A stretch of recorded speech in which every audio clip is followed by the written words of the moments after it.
Hello guys, welcome to the channel. My name is Claude. I'm a certified fitness instructor, and in today's video I wanted to talk about the chest muscle and give you a brief overview about it. Especially if you're a beginner, I would like to give you a few tips also and showcase to you guys a few exercises that will help you target the chest muscle properly. Okay, and now moving on to the human digital body I got here. This is the chest area. I'm gonna be using the software in order to explain to you guys briefly about the muscle. I won't get into much detail or talk about scientific stuff because I don't wanna overcomplicate things for you. Just gonna give you the basics. So this is the chest, which is basically called the pectoralis major. This is the muscle responsible for the form of your chest, if you want to say. So you have one on the left and one on the right, and basically the origins are the first origin of it is the clavicle, which is the collarbone, and this is responsible for the clavicular head, which is the upper part of your chest. And the second origin of the pectoralis major would be the sternum, which is this bone in the middle, the chest bone, and it basically separates the two pectoralis majors from one another, and it's responsible for the sternal head, which is the middle part of the pectoralis major or of the chest. And the last origin would be from down under. It would be from the second rib all the way down to the sixth rib, and this is responsible for the lower part of the chest, so this place right here, or you can also call it the abdominal head. So in total we have three parts of the chest: the upper, the middle, and the lower. And while we're doing our exercises, we have to target each one at the time. So a lot of people have this misconception that it's just one big muscle. Well, it is, but it has three parts which you need to be focusing on. And moving on to the ending of the muscle, it would be on the humerus, or the upper bone of the arm. And as you can see here, the chest makes kind of a twist or an X.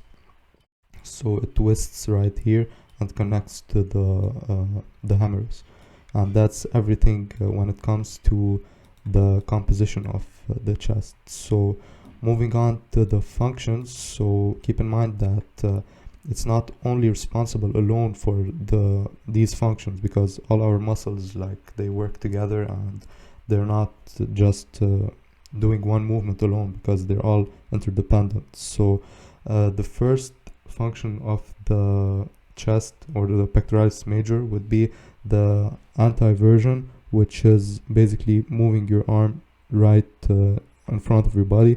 So this would work the chest and the shoulders also, but basically the chest, since we're talking about the chest right now. And the second part would be the adduction. So it's about bringing your hand right there, right to your side, and this is the adduction. So you're adding your arm to your body while moving it from the side. And the last thing would be the inner rotation, which would be contracting both of the chest together while bringing both of your arms to the middle of your body. So this is the inner rotation would be mostly used when you're doing butterflies or cable exercises, bringing your hands together. And I'm gonna be showcasing to you guys how you actually do it in the following videos.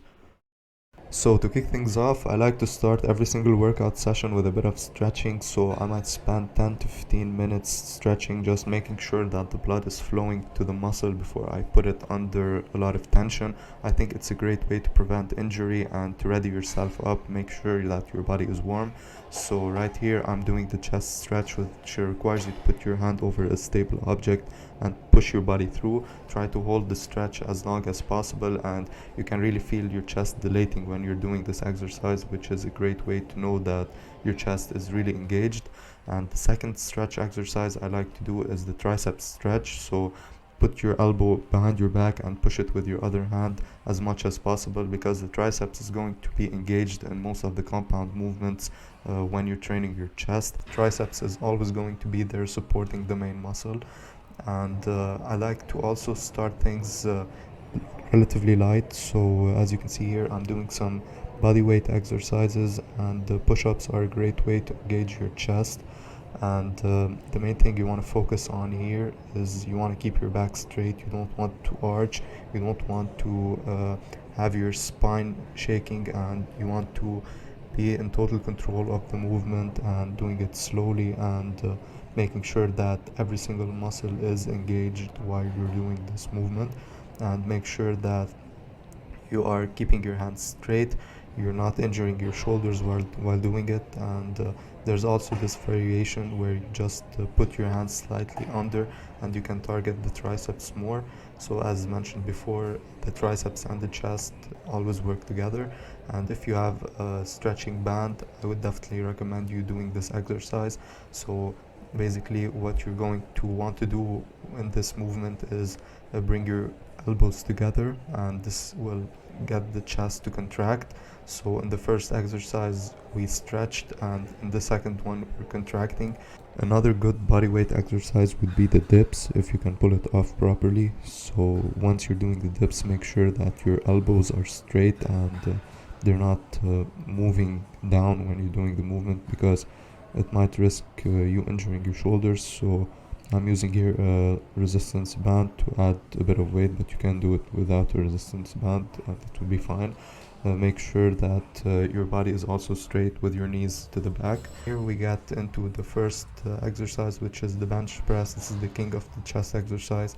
So I would recommend you to start figuring out the best way that suits you with a empty bar, and then you can start adding weights and just getting used to the movement.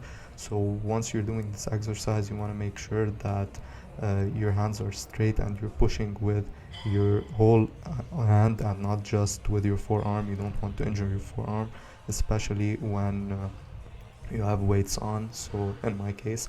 And if you can also notice the positioning of my legs, so I'm pushing also with my heel while keeping my back slightly arched when I'm doing this exercise. And again, you don't want to be using your shoulders when doing this, because you don't want to hurt your shoulders. So your shoulder blades should be retracted to the back, and putting all the pressure and the emphasis on your chest instead. And that's about it.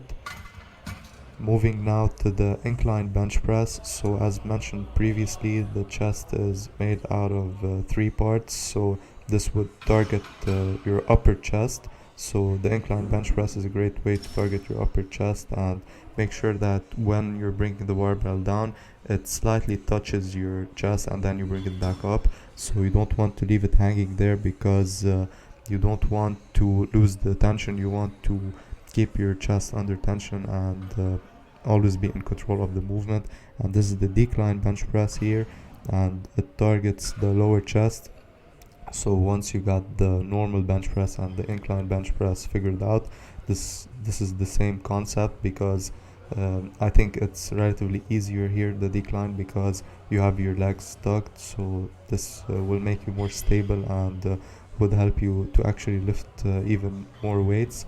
And this will help you get the whole shape of the chest when doing these 3 compound movements. And to finish things off, I'd like to do the cable cross, and I think it's also a great exercise to target your chest and squeeze the contraction out of it. So do it slow, do it controlled, make sure your body is slightly bent. And when you're doing this exercise, again, like the resistance band, make sure you're bringing your elbows and your biceps together, squeezing the chest as much as possible. And yeah, that's pretty much it. That's everything you need to know as a beginner to make some decent chest gains and start seeing some progress and develop your chest in a good way. And hopefully you found this video helpful. If you did, make sure you would like this video and you would subscribe. If you have any questions, don't hesitate to write them down below in the comments. And I'm planning of making many more videos, so this was my first video. Hopefully I could drop a video every single week discussing various other muscle groups. And thanks for watching.